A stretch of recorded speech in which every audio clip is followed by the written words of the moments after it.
Welcome to Survive and Thrive, DW Academy's dialogue with media managers on innovative and sustainable business models in a challenging global media landscape.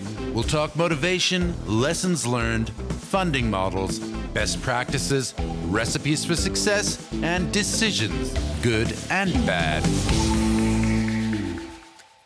And once again, this is your Media Viability podcast by DW Academy. I'm Janelle Dumalaon.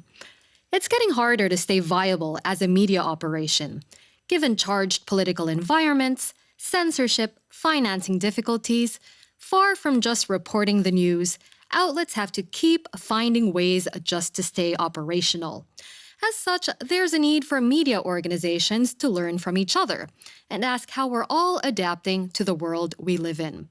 At this stage, I'd like to welcome Salam Omer, now an advisor to KirkukNow, based in Iraq. Welcome, Salam. In a moment, we'll talk about how you've been navigating the challenges facing KirkukNow. But first, this brief questionnaire. Your business in a catchphrase.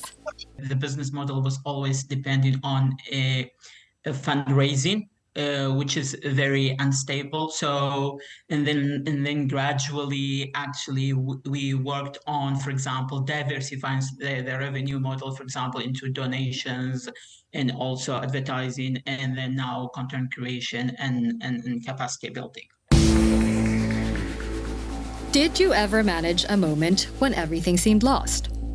Yeah, there were quite many, we were in quite many situations where we became hopeless. And that was because we operate in an area which is actually very, very volatile. And there are too many state and non-state actors. So the time actually when ISIS, the Islamic State in Iraq, advanced to our areas in mid-2014 until 2017, there were quite many, moments actually we were hopeless because as the organization we were under attack, and we have to actually move from place to place and rearrange the groups and also many other challenges at the same time. And what would you need to thrive in the future? The very, very actually important thing is you have to know there are many challenges, but at the same time, there are opportunities. So being open to the environment you work in is very, very important. And also changing your model and adapting to new realities. Actually, these are tips like we can work on and learn more about how to live in the AI era. Thank you very much for that. Now, Salam, you're a familiar figure to us at DW, of course. You most recently worked with DW Academy on a panel at the International Journalism Festival in Perugia about how the media of today can prepare for the crisis of tomorrow. It was celebrated as one of the top 5 panels there by the Reuters Institute. So congratulations. Suffice to say, you really know your stuff. But I want to ask you that specifically. What's the most important answer to that question? Thank you so much for that. Thank you for the team and for Deutsche Welle on working on that very, very important issue, especially for independent media outlets around the world. So actually working in a team is very, very important in those cases. And then sharing information, knowledge, and updated knowledge on that issue is very, very important for everyone, for all, organizations around the world. So for DW to bring in all those experts and also exchanging ideas and also coming out with a scanner was very, very, very practical. What's very important for me is it's also my working style is going out into coalitions, building networks, because we learn from our mistakes and then we can get a lot of courage from being close to each other. We all need each other, certainly. Now, Salam, more about the work that you do. As you mentioned earlier, KirkukNow is operating in the disputed areas of Iraq, a highly volatile and also violent environment where militia operate, and there are a lot of different minorities of various belief systems, also a very conservative environment. What's it like to work there as a media organization? We have been doing conflict-sensitive journalism from the beginning, and also So that was, in fact, very, very, very challenging because the Iraqi media landscape, if you compare it to the neighboring countries, it's more open, it's more diverse. But still, Iraq is one of the most, dangerous places for journalists to work around the world. So it is always volatile. So you need organizations to be very, very careful and also to know what to do and find the right niche market in those areas. For us, building an organizations in a media landscape which is deeply supported by politicians and also by religious figures is very, very, very, very tough. So for us to know what's actually so knowing the environment is very, very important in studying the environment, researching the environment. And for us, building a very inclusive team that represents actually all, different ethnic and religious groups and taking into consideration the gender perspective was very, very important for us. And also how to work with authorities, how to work with different, media, state, non-state actors, and also building coalitions, networks was also very, very important for us. So at that stage, because we actually didn't have a name, so we have to build a name. We have to have a brand that people trust, people protected, and things like that. So building coalitions, depending on producing objective quality journalism was one of the very, very important issues we work on from the beginning. And I can imagine, of course, that your newsroom faces higher hurdles than most. But earlier, you described your business model as a mixture of fundraisers, donations, and advertising. Why did you develop such a business model, and how well is it working for you under the circumstances that you face? The Iraqi media landscape when it comes to supporting independent media is not friendly at all. So the most of the political parties across the country have mega news organizations. They use public money. So, and then the advertisement is very, very low. So in working in such a volatile environment, it's difficult to find new business models that are sustainable and it doesn't hurt your reputation. Iraq is a very rich country. But the problem is politicians misuse that money also. And when it comes to journalism, so it's very, very dangerous for media organizations to get funding money from politicians and even some government departments. So reaching out to international prestigious media organizations for grants and also looking out for individuals and also working on this margin of advertisement from the beginning was actually a very good idea for us. And then over time, when we had experience, when we built a very good network on those areas, when we have a very, very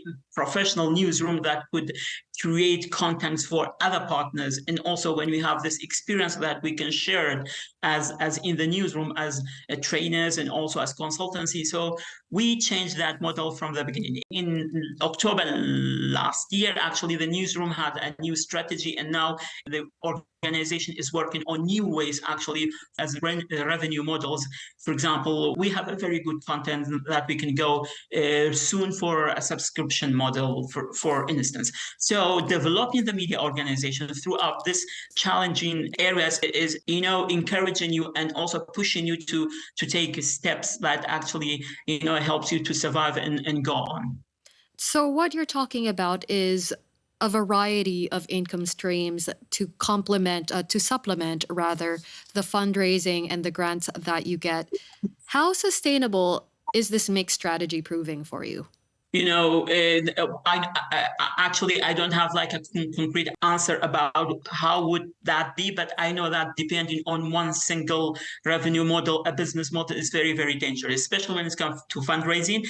And then fundraisers, actually, the back donors, actually, sometimes they have their own conditions, and also the situation is changing. You have to have a diverse, revenue model that you can depend on and then can go sustainable. The most important thing is how to build your organization from inside and also use your expertise and also be open to what's actually going on around you in order to go on and build a more sustainable model. So every manager, every, media organization should think about like diversifying and not depending on one model. Earlier, you mentioned that you were also looking into a subscription model for KirkukNow. How would you describe your audience, where they are, and their willingness to pay for KirkukNow for your content? Currently in Iraq, it's very, very difficult for people to subscribe and pay.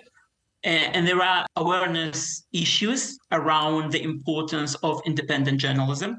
This is one. There's a certain culture like doesn't actually encourage, and then let people to pay for that.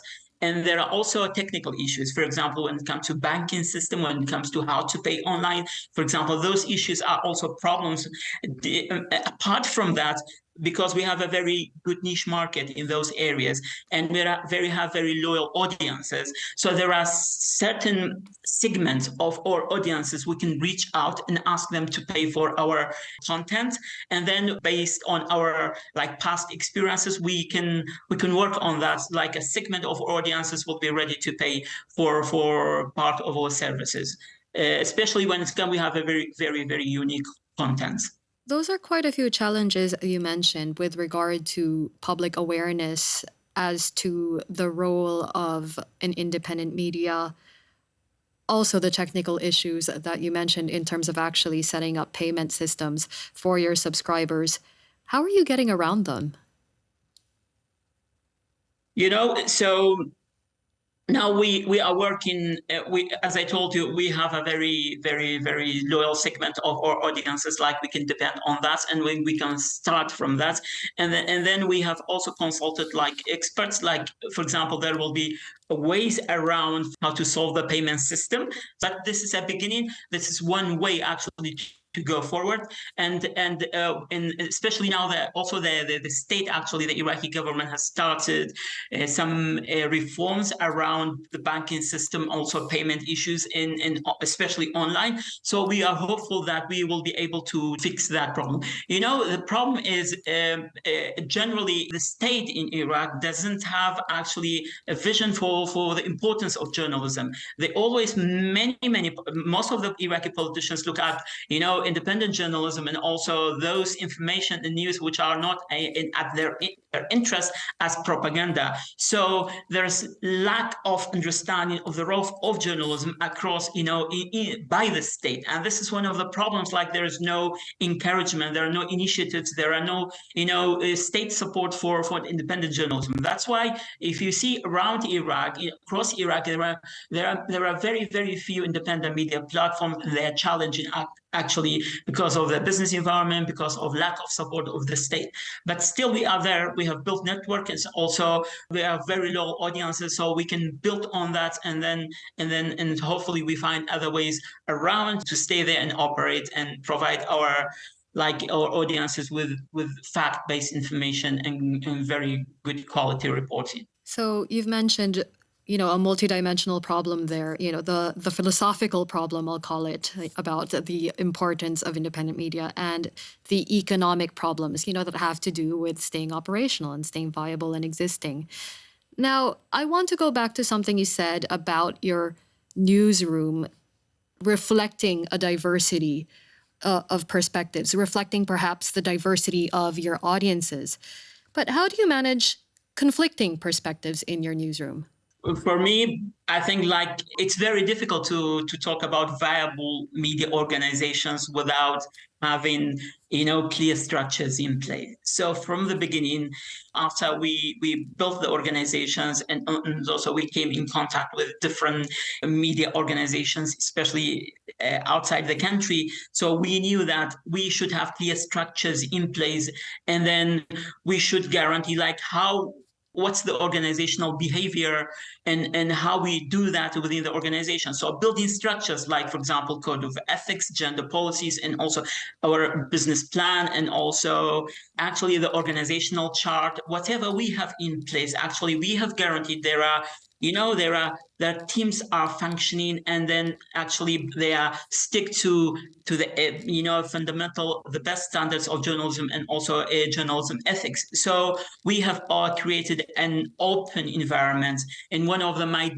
difficult jobs throughout when I was the editor-in-chief in the past was how to protect the newsroom when we have open, frank discussions without, letting any political or racial agenda or whatever, impose it's or dictates the newsroom. So this is very, very important when media organizations have structures, clear structures, and then they stick to the best standards of fundamental journalism.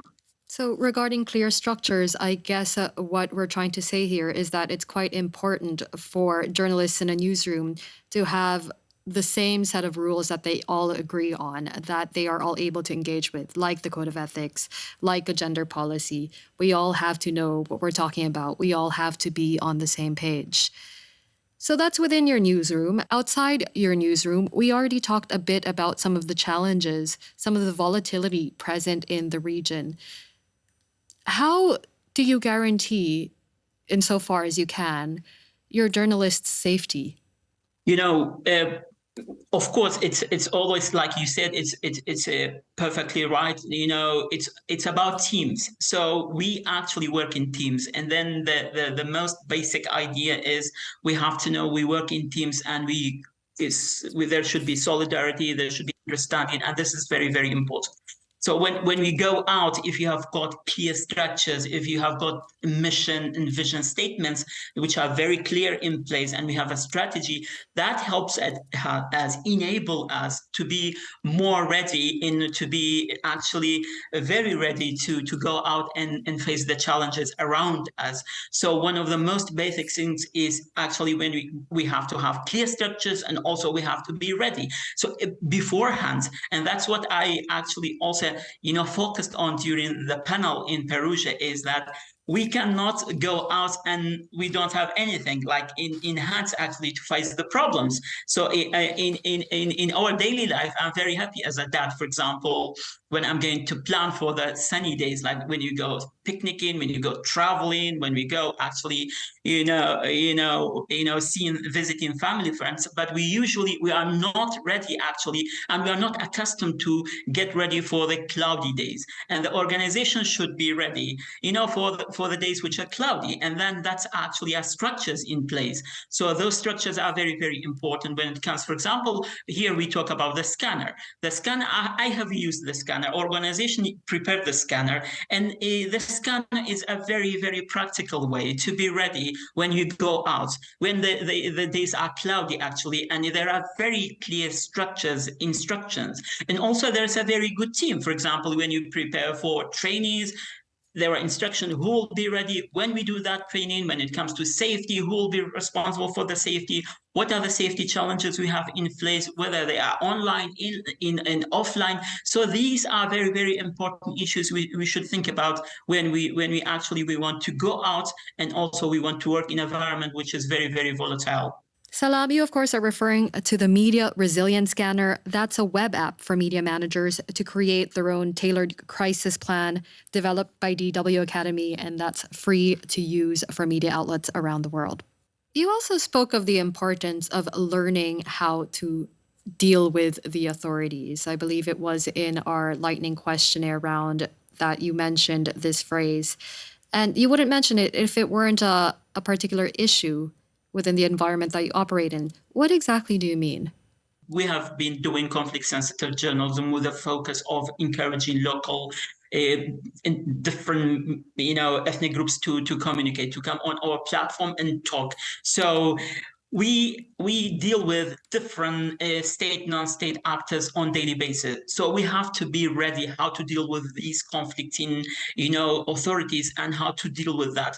So there are many ways to go around that and have relationships with them, and also to keep your newsroom safe and independent from those issues. For example, there are legal ways to go out also to for example, to register, to build contacts and also to have registers with both conflicting parties or the three conflicting parties. And this is one way. You have to be known with the different conflicting parties in the environment we work. We have to build a very good network. We have to have contacts, and there are different organizations who cooperate. There are other organizations, different organizations within the government who do not cooperate. So you have to use that actually for the best benefit of your media organization.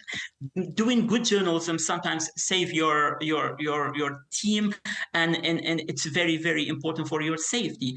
Producing good journalism, fact-based journalism, is also one of the tools actually help you when you operate in conflict areas. So, sometimes it's about procedures, sometimes about your style and also your approach, how to deal with the different, actors within the environments you work. We usually think about three important challenges when we go into those areas. First of all, it's actually the security challenge, and that's we usually don't have a lot of control over that. And there are access to information, which is also used by political parties, state actors also to press, also to censor the independent journalism. And the third important actor, which is very, very challenging, is the financial side. So politicians in such contexts try to control the security and safety, try to control the access to information and finances. So it's very, very volatile. You have to be very, very very ready actually beforehand to work in such situations. And again, it is rather a unique situation. And in this conversation, we've been going back a lot to the lessons you have learned. Some of them are methodological, some of them are about structure. You have a wealth of experience with you, having occupied the editor-in-chief position at KirkukNow. Now you're an advisor. Looking back on all the years you've been active in this organization, is there anything that you wished you had done differently?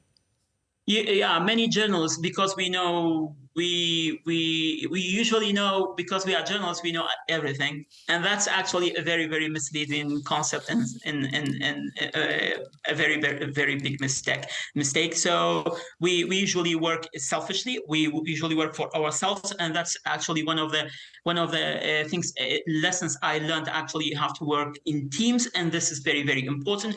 Throughout being with the team, I have learned that we should have organizational structures like any other companies around the world. An organization is a company, is as a structure. So it should have clear structures. It should have different sources of control, and also it should have clear goals and objectives. So these we actually in the past I did it. So I didn't know actually how important are these issues, especially when you work in volatile situations, in conflict areas, especially when you pass through some crisis, and then in the middle of the crisis, you are not ready. In the middle of the crisis, that you haven't taken any precaution steps in order to save the organizations, and we could have saved a lot of a lot actually by preparing ourselves. Preparation is key, as is humility. That's what I'm getting out of that answer. Now, our time is almost drawing to a close, but before we let you go, I think what is really important for our listeners to understand from you, if you could tell them, are best practice tips. Do you have 3 that you would give to other media outlets looking to survive and thrive in a challenging environment such as you have? They first and foremost is they have to be ready. They should have plans. So crisis planning is very, very important. That's one tip that every manager should know, that they should get prepared beforehand. Because the bad guys are on the rise again, and there is a lot of hostility against the independent media. So media organizations, especially independent media organizations, should be ready for the future. And then comes out through crisis management, through structures, through clear guidance, and also policies that can be ready for the organization in the future. Of course, having this, will be very impossible for media organizations if they don't have managers, journals who are not open, actually, who are not accepting criticism, and they are not open to learn, actually.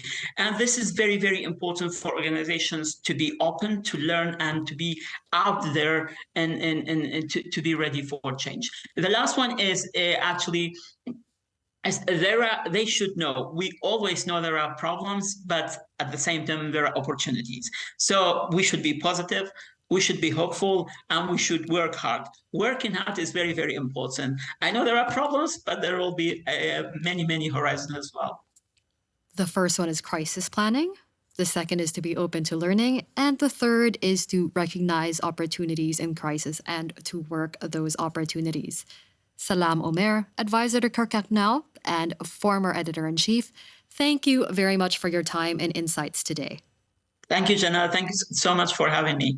Bye-bye. Thanks for listening to Survive and Thrive, the Media Viability Podcast. If you liked what you heard, please subscribe and make sure to hit like so that other listeners can find us as well. For feedback, send an email to dw-akademie.surviveandthrive@dw.com. You can find all the information in the show notes.